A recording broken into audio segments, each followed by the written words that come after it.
Oi, gente! Eu sou Rodolfo Rodrigo, repórter do Brasil de Fato Pernambuco, e este é o programa Trilhas do Nordeste. Aqui, você fica por dentro do que está acontecendo na região por meio de uma boa prosa com personalidades e fontes nordestinas. Uma visão popular do Nordeste. Vem comigo!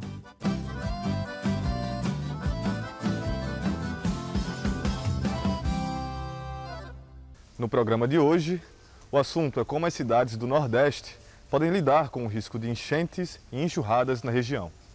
Recentemente, após a tragédia do Rio Grande do Sul, o governo federal divulgou dados que mostram o quantitativo de pessoas em situação de risco nos estados e cidades do país.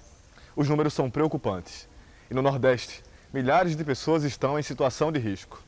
Você vai conferir na entrevista. A nossa sugestão cultural de hoje é uma leitura sobre a nossa relação com a natureza em tempos de mudanças climáticas. Vamos conferir. De acordo com o levantamento do governo federal, aproximadamente 1.050.000 pernambucanos e mais de 1 milhão de baianos vivem em áreas suscetíveis a desastres naturais. Esse número coloca Pernambuco como o terceiro estado com maior proporção de habitantes sem risco, atrás apenas da Bahia e do Espírito Santo. Os índices refletem um quadro preocupante de segregação socioespacial, em que as comunidades mais pobres são as mais arriscadas. Com a proximidade do período de chuvas, é decisivo que ações sejam tomadas para evitar tragédias como as que já ocorreram em anos anteriores aqui na capital e em outras do país. Sobre o assunto, eu conversei com um especialista que vai falar sobre quais medidas podem ser tomadas para mitigar esse risco. Confira. Oi, gente, estamos aqui hoje com Oswaldo Girão, que é professor da UFPE e professor do programa de pós-graduação de Geografia da UFPE, para falarmos hoje sobre uma pesquisa divulgada pelo governo federal que fala dos riscos de enchentes e enxurradas aqui na região Nordeste, né? Muitas pessoas estão vivendo em área de risco. Seja bem-vindo ao Trilhas do Nordeste, Oswaldo. Obrigado, Rodolfo. Eu que agradeço o convite, né, e vamos tentar colaborar o máximo possível com as questões que você vai nos colocar. Oswaldo, o estudo aponta que alguns estados do Nordeste, como Pernambuco, Bahia e o Ceará, acumulam um grande número de pessoas em situação de risco, né? Quais são os fatores que contribuem para a alta vulnerabilidade climática nessas regiões? Na verdade, a vulnerabilidade que essas pessoas se colocam é justamente por conta das condições de moradia, né?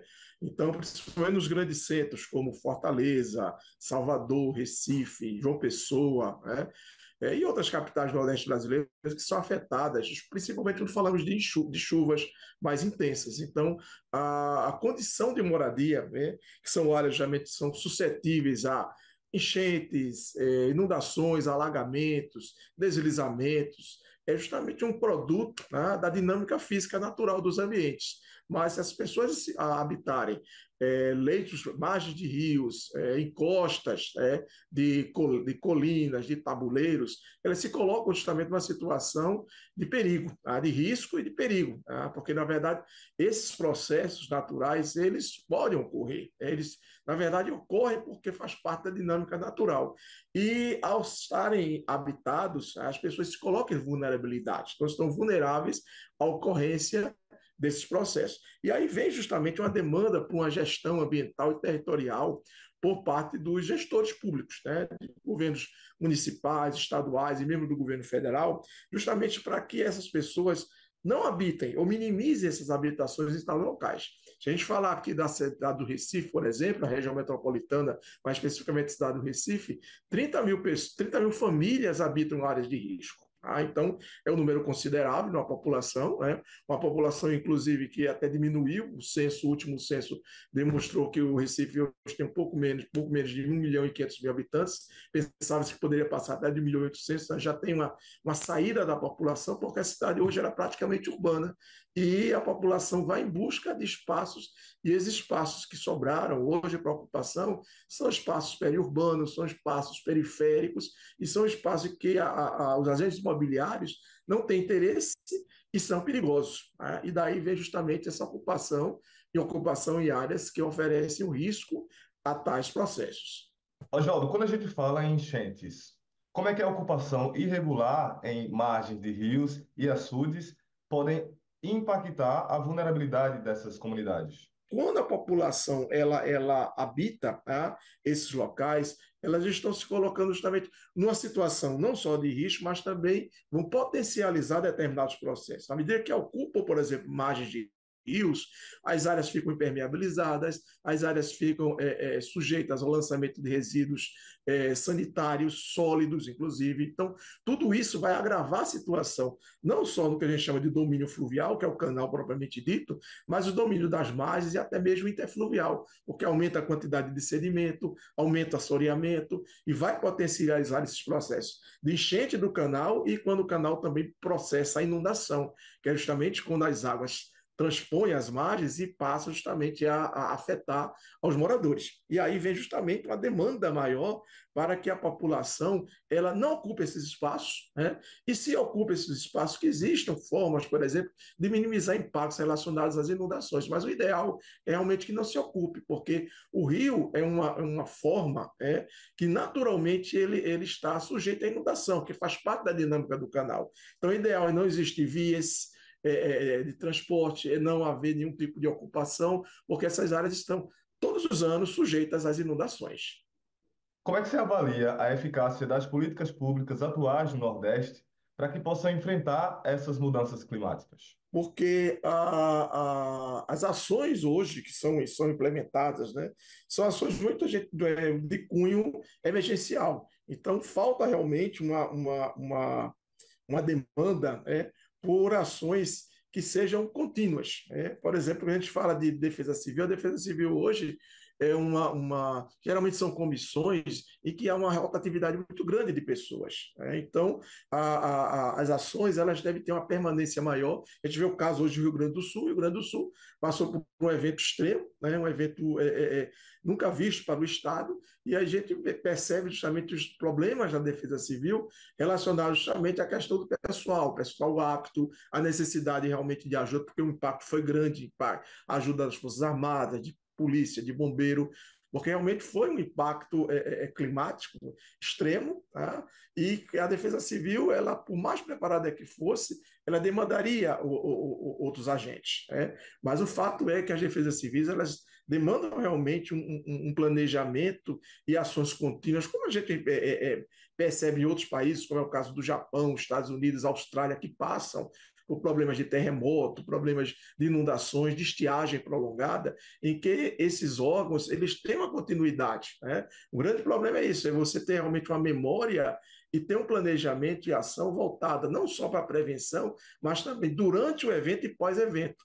Sabemos que também um pós-evento é um período também grave, na medida em que há o rescaldo, há o encarecimento de produtos, a especulação na venda de água, por exemplo. Então, todas essas são medidas que a Defesa Civil ela poderia, ao ter possuir um apoio maior dos governantes, poderia ter uma solidificação maior e uma ação mais efetiva junto à população, antes, durante e depois do evento.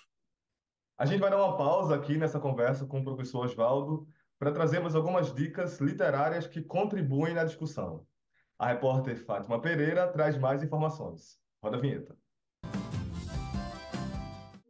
Olá! No Balaio Cultural dessa semana, trazemos 2 dicas que podem te ajudar a seguir refletindo sobre o impacto das mudanças climáticas no Brasil e no mundo. O documentário O Amanhã é Hoje é um convite irrecusável para mergulhar nessa realidade urgente e inadiável. O Amanhã é Hoje nos leva a uma viagem por várias regiões do Brasil, revelando como as mudanças climáticas estão afetando a vida de milhões de brasileiros. O documentário apresenta um retrato dos desafios enfrentados por comunidades que lidam com secas severas no Nordeste e enchentes devastadoras no Sul. Com uma narrativa poderosa, o filme nos aproxima de histórias reais e impactantes, mostrando a luta diária de pessoas que tentam se adaptar às novas condições climáticas. Os depoimentos dos moradores locais, agricultores e especialistas são o coração do documentário. Eles compartilham suas experiências, medos e esperanças, tornando evidente a necessidade urgente de ação. Essas histórias não são apenas tristes relatos de sofrimento. Elas são um apelo direto à ação, uma lembrança de que o futuro do nosso planeta está em nossas mãos.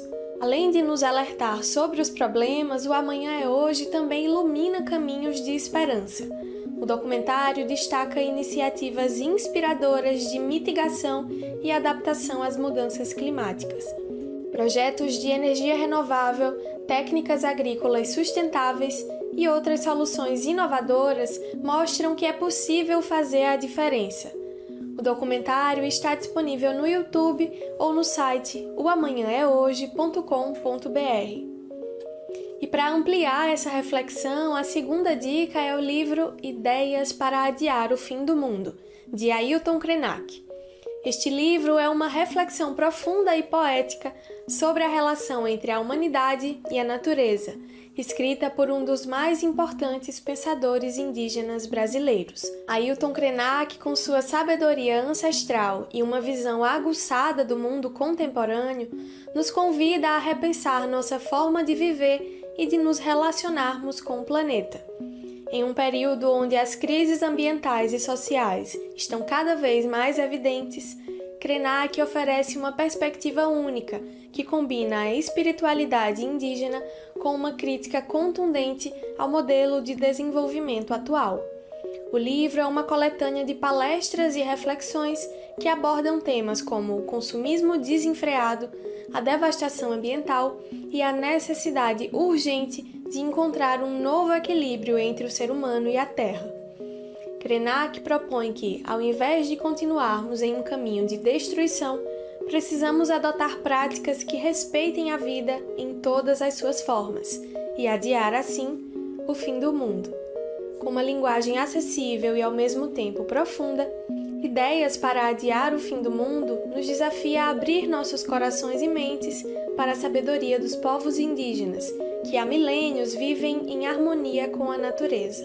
Não perca a chance de conhecer estas duas obras essenciais.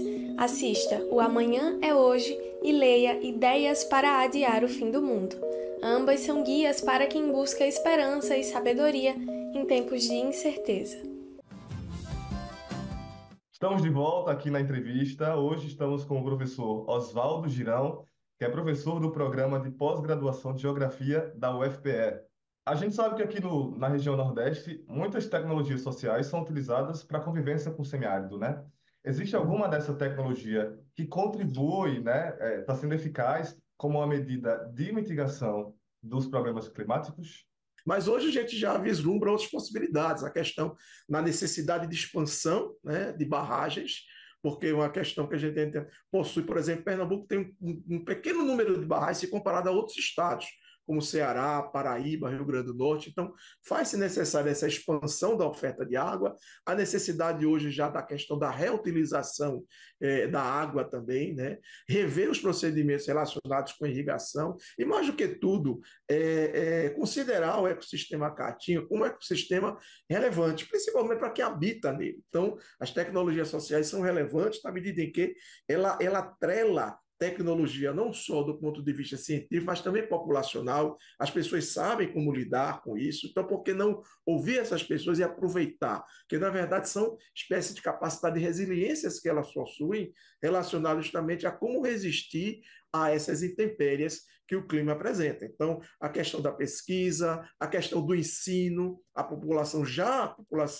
em idade, da criança, adolescente, ter conhecimento do seu ambiente e ter conhecimento dessas tecnologias sociais para que possam saber sobreviver no seu ambiente. Quais ações você considera essenciais para mitigar os efeitos dessas mudanças climáticas aqui no Nordeste? Bem, aí vamos dividir os ambientes, né? Ambientes úmidos, próximos do litoral e grandes centros urbanos, faz-se necessário realmente políticas de planejamento e gestão relacionadas justamente a ações estruturais, com melhorias, por exemplo, de drenagem, é o caso especificamente de Recife, melhorias urbanas, né? Uma espécie de uma reforma urbana em que a população que habita as áreas de risco, elas possam viver de forma segura ou que elas possam ser relocadas para locais também seguros, né? Então, são políticas estruturais, mas também não estruturais, e que a própria população ela pode colaborar, minimizando efeitos, por exemplo, de escoamento de água. Ao invés de escoamento de água a partir justamente da impermeabilização, por que não majorar as áreas desnudas, as áreas de solos, para que aumente a infiltração, para evitar processo de alagamentos e mesmo de enchentes e inundações? Então, são variadas questões que podem ser levadas nesses ambientes úmidos, principalmente para os riscos de enchentes, inundações, alagamentos e movimentos de massa. Já no semiárido, realmente é reconhecer há uma probabilidade, a gente já tem inclusive isso para a região ali do submédio de São Francisco, uma probabilidade de um aparecimento de um clima de caráter árido, né? Então seria uma evolução do semiárido para o árido, seriam índices pluviométricos abaixo de 200 até 100 milímetros de chuva por ano. Então, é o entendimento, é justamente se voltar para essas tecnologias sociais, mas também ações de planejamento do governo, para que a oferta de água possa ser expansiva, mas que também os aspectos sociais e econômicos possam ser considerados para que a população permaneça nesse espaço, né? E não ocorra o que é. Se a gente fala hoje de migrações climáticas, migrações ambientais, o nordestino é expert nisso, porque desde de meados do século passado, o nordestino migra, até mesmo anterior a isso, por conta das estiagens. Então, como fazer com que essa população ela permaneça, mesmo com as estiagens, as secas prolongadas, elas possam permanecer no seu ambiente de vivência, no seu ambiente de trabalho, tá? Justamente como o Estado, né, os agentes públicos, eles possam fazer com que essa população permaneça a partir justamente de ações de vivência com o seu ambiente. Oswaldo, a gente agradece a tua participação aqui no Trilhas do Nordeste. Muito obrigado pelas informações. E o Trilhas do Nordeste está chegando ao fim. Muito obrigado pela sua audiência. Você assiste esse e outros episódios nos canais da TVT e do Brasil de Fato Pernambuco no YouTube. Você também pode enviar sugestões de pautas para a gente. É só falar no e-mail pautape@bdfestados.com.br. Até semana que vem, toda segunda-feira, às 7h45 da noite.